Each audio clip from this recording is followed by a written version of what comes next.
At the start of World War II, in 1939, there were only about 8 miles of tunnels inside the rock. The tunnels we shall be visiting today were excavated during the Second World War, and these were dug in order to counteract the Nazi Operation Felix, which was the invasion of Gibraltar. So the garrison decided to move underground. Hitler had already arrived on the shores of France. Gibraltar was an obvious target, and he knew he could control the whole of the Mediterranean if he had Gibraltar. At the entrance to the tunnel, which is east of Engineer Road, there is an area known as Maida Vale, named after a battle honour won by the Somerset Light Infantry. This section leads to 2 main roads within. We have now entered the main tunnel system, and I am standing halfway along the longest road we have in Gibraltar. To my left, we have a very long straight tunnel by the name of Fossway. Fossway was a very famous Roman road in England, and this is precisely what this tunnel was, a military road to enable troops to move from one end of Gibraltar to another. Although the name Foss is also in commemoration of the officer in charge of the tunneling company that dug the tunnel itself, and unfortunately he died in Gibraltar. The other half of the long tunnel was named the Great North Road, which is yet another famous Roman road in England. However, the name North commemorates the admiral who was here during the war, Sir Dudley North. Sir Dudley North was used as a scapegoat by Churchill for having allowed the French fleet to sail past Gibraltar without interception. The Great North Road runs from Maida Vale to Culpe Hole near the Moorish Castle. It was excavated by the 170 and 180 tunnelling companies, Royal Engineers, between 1942 and 1943.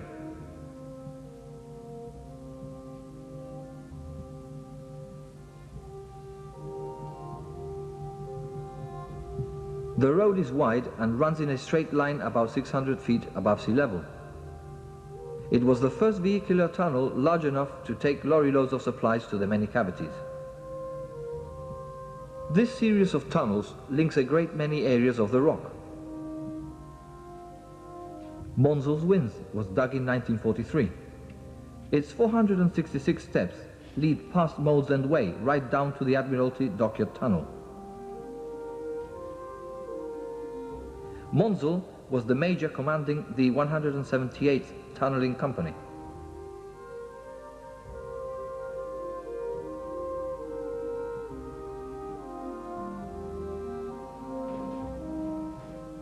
In comparison to other tunnels inside the rock, you can see just how large this area is. This lay-by was used as a parking area, and from its size, there must have been no parking problems. There are 6 laybys in all. They were used for storage and as a temporary hospital.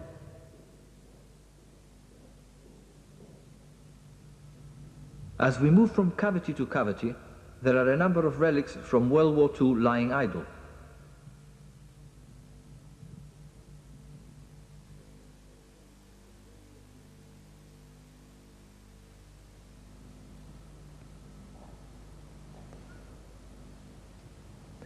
These nets used to protect the warships inside the harbour from submarine attacks, also from midget submarines and from the human torpedoes with their frogmen who used to come across from Algeciras to mine all the ships out in the bay. Today, they're still kept in storage because they come in very handy. As you will see, some of them are in very good condition and they keep us protected from the odd rockfall. You will have seen them spread out over rock faces outside all over the rock.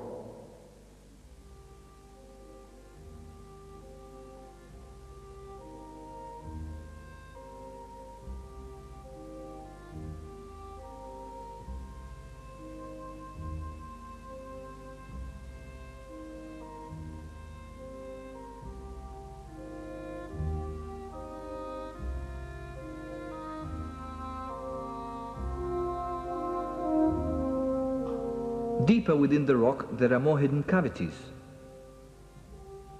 Near Peterborough Adit and excavated in 1942 is the Brigade Headquarters. There are 2 Brigade Headquarters connected by the Great North Road. This narrow tunnel takes us to one of the many Nissen huts which were built.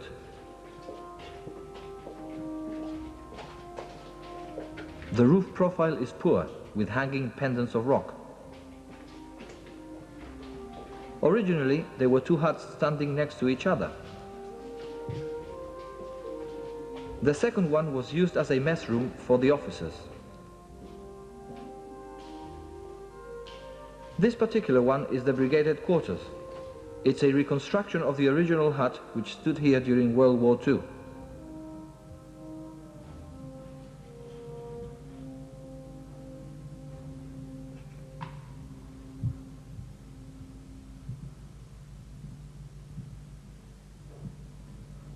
The original walls and frame are still intact.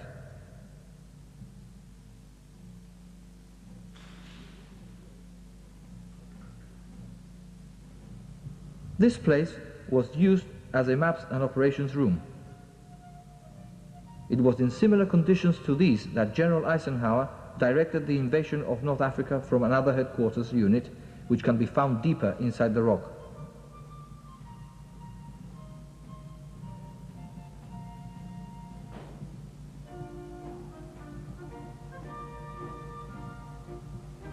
The general is quoted as saying that without Britain's Gibraltar, the North African invasion would not have been possible. The humidity in the tunnels was so great that even though the woodwork was treated, fungus has taken root in the woodwork, causing these beautiful branching patterns that you see here. In this particular case, these fungus are called dead men's fingers.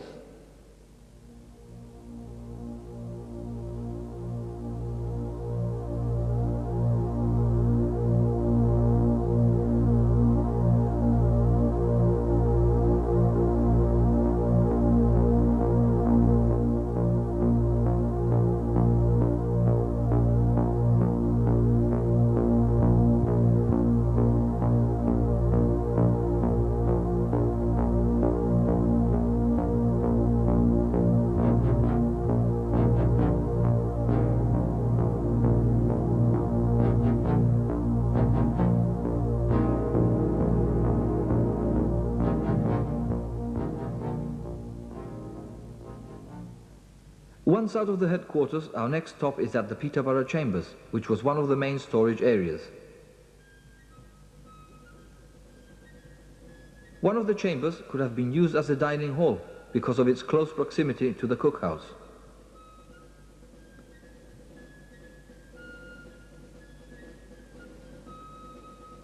We are now in one of the kitchens that used to feed the many troops underground. Most of the units, cookers, ovens and boilers are still preserved in their natural state. These were coal fires, since this was one of the main sources of energy at the time.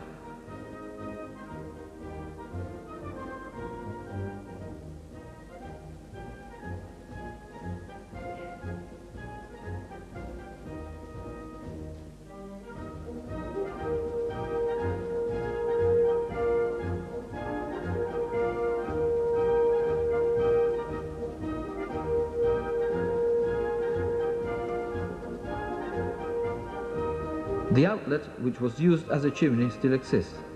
The roof, however, was removed for safety reasons because of corrosion. The sinks in the food preparation room are still intact.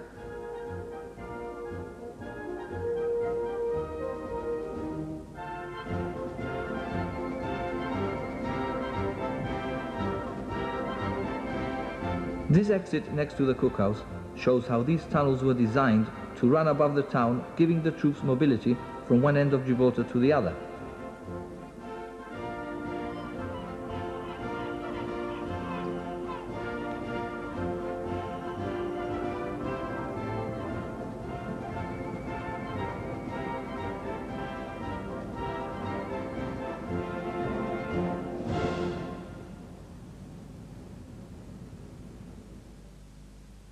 Right above the Peterborough Chambers is another system called Green Lane Magazine.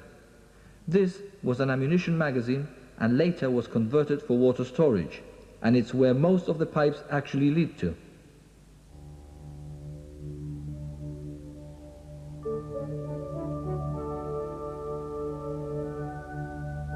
We are now more or less in line with the John Mackintosh Hall and heading in the direction of the Moorish castle. Continuing on this northern route, we reach Magazine Ramp, which is the entrance to the magazine above, still in use for water storage.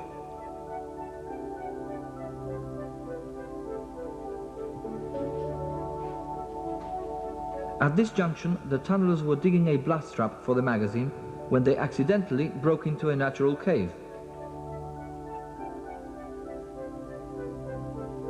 This cave is preserved in its natural state and is known as Wilson's Cave.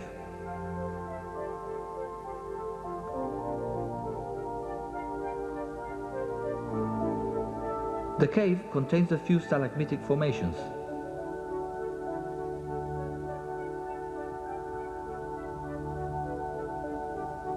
The Royal Engineers working in the tunnels had been drafted from mining towns and cities in Britain. Consequently, they left behind the names of many of their hometowns and mining terms, such as Durham Addit. We have now reached Culper Hole Power Station. This was a generating station that was built after the war to provide electricity for the whole of the dockyard and also the airfield. We are now at the cooling plant. These fans behind me here used to cool the water that run the engines. The system used is similar to that used to run a car. A radiator with a fan to cool the water that came from the engine, but obviously on a much larger scale. There are two shafts for air intake and exhaust, which surface behind Sacred Heart Church. Owing to the vibration of the engines of both the cooling plant and power station, it was felt reinforcement was needed in the area as a safety precaution. This roof and supporting pillars were constructed just in case rockfalls occurred.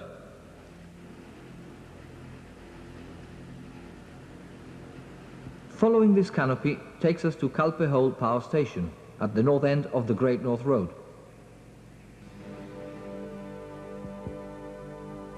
Excavated in 1943, it was originally built as a ration store and was later converted into a generating station.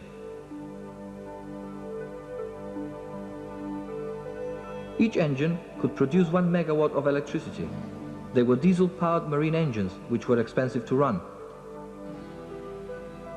The installation of machinery began in 1953. The power station was first put into operation in 1955. It was decommissioned in 1970 as more modern, smaller and cheaper engines producing more electricity were obtained. The 3 engines still exist today, coupled with a turbine which used their exhaust to run it. The engines were put up for sale, but the sale was abandoned as it would cost more to remove them than what they were actually worth.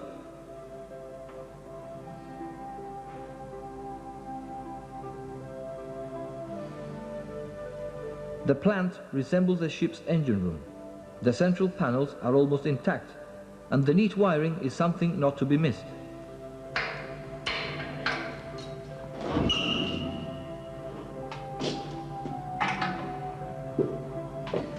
In between Culper Hole bulk fuel tank and Fordham's accommodation, we reach another series of tunnels, which were originally built as air raid shelters during the war, for the civilians living in the area. There are several entrances at the rear of Anderson and McFarlane houses in the upper town area. But with the evacuation, it was turned into a hospital.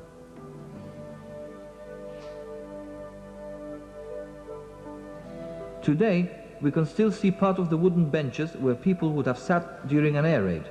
This shelter was later used as a ward.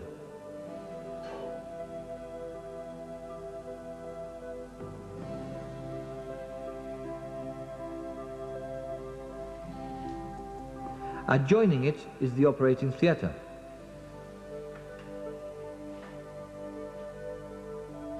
Rather small in size, but even today in its dilapidated state, one can appreciate its superior construction.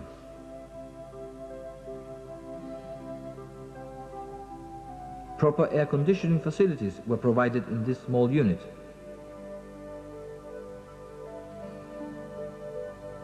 The steps leading up to Fordham's accommodation look long and steep, but actually only take us a short way up to just underneath the waterworks.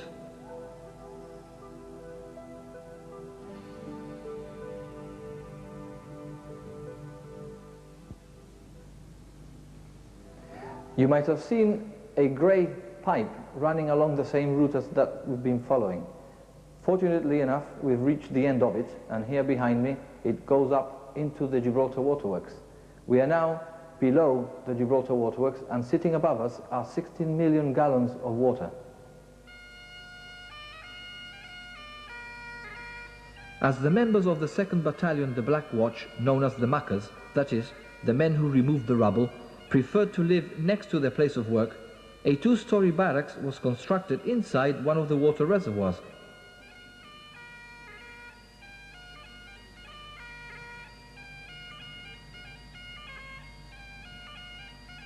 Fordham's accommodation area is where part of the force would have been billeted.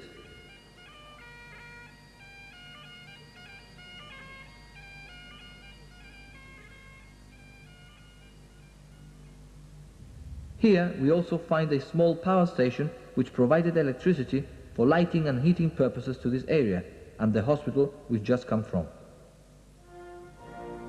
Nissen huts were built in these large chambers as accommodation units. Most have been demolished for safety reasons, but one hut still exists.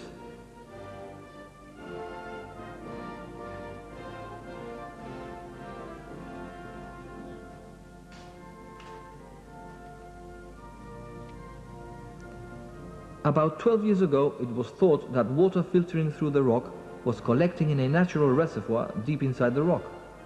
For a number of months, drilling was carried out in several chambers to find this source, which was never discovered.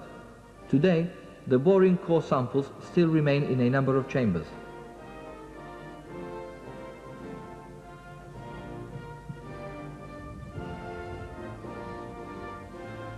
As tunneling continued, the tunnelers broke into another natural cavity. This time, a very steep rift moving up inside the rock.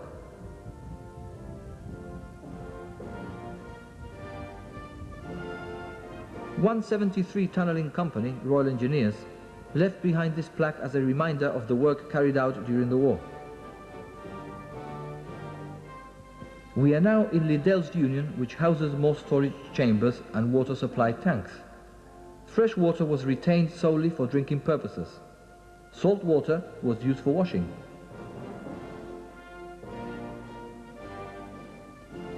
This is one of the fresh water tanks, which is now empty. Its main feature is the way in which the roots of plants and trees about 100 feet above us have pushed through the rock in their search for water.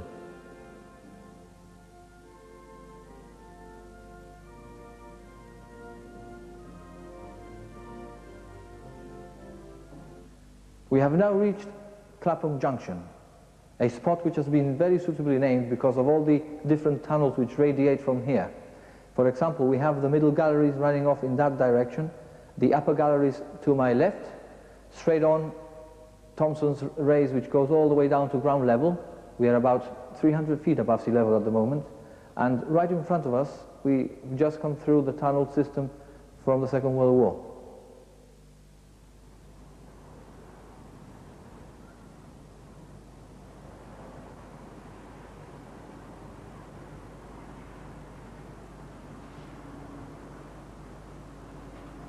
Jock's Balcony was excavated in 1941 and was used as an observation post commanding a magnificent view of the isthmus. It also commemorates the Scottish Muckers.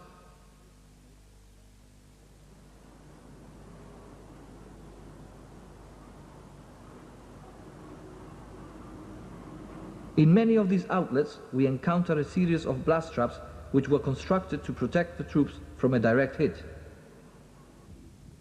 A blast trap is built in a series of mini maze walls, tight and narrow, making a fast movement very difficult. Because there is no direct passageway, the shock wave and blast of a direct hit is immediately stopped.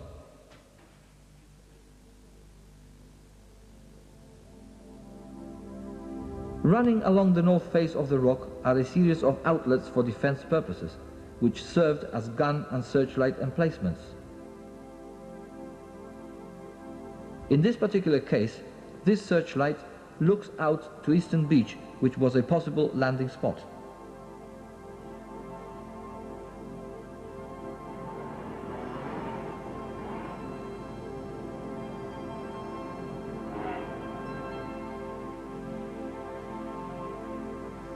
As we move on down Thomson's Rays, we find more generators which served the searchlights. A view from the outside shows how the modern tunnellers decided to take the same route as Sergeant Major Ince back in 1782 during the Great Siege.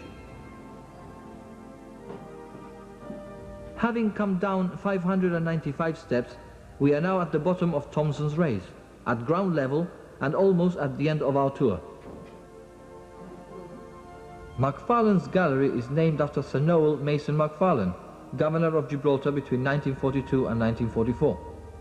He was responsible for most of the fortifications in Gibraltar.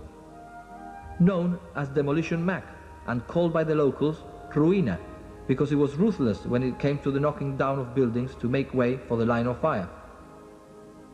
It was McFarlane who gave the order to demolish the Devil's Tower itself on Devil's Tower Road.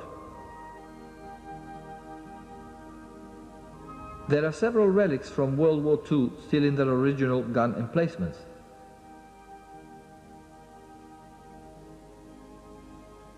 This 6-pounder quick-firing gun faces Eastern Beach, as can be witnessed through the barrel.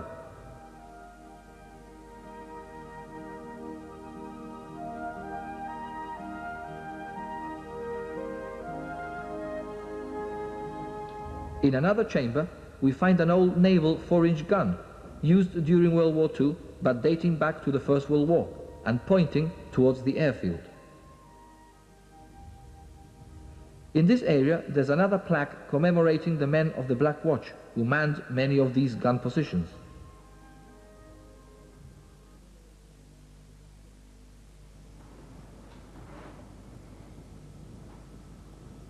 We have now passed McFarlane's Gallery and we have reached a spot called the Rear Guard. As you can see, this place was very heavily defended. Right behind me, to put you in the picture, is the black spot off the north face. And right immediately in front we have a small stretch of beach, which could have been a possible landing spot. So consequently, this spot was heavily defended. Below me there was a gun, and right above that gun we have 2 machine gun posts. These gun emplacements lead to William's Way and to the end of our World War II tunnel tour. We have now come out from the tunnel system at William's Way. We are situated between Eastern Beach and Catalan Bay, and this particular tunnel was excavated by the then Lieutenant Colonel Williams, who was the commanding officer of the tunneling companies here in Gibraltar, as a result of a massive landslide which occurred when the blasting inside the tunnels caused the sand slopes here at Catalan Bay to actually collapse and cover the then only existing road that linked the town with Catalan Bay. As a result of this landslide, unfortunately, it is believed that some Black Watch soldiers are still buried underneath these slopes.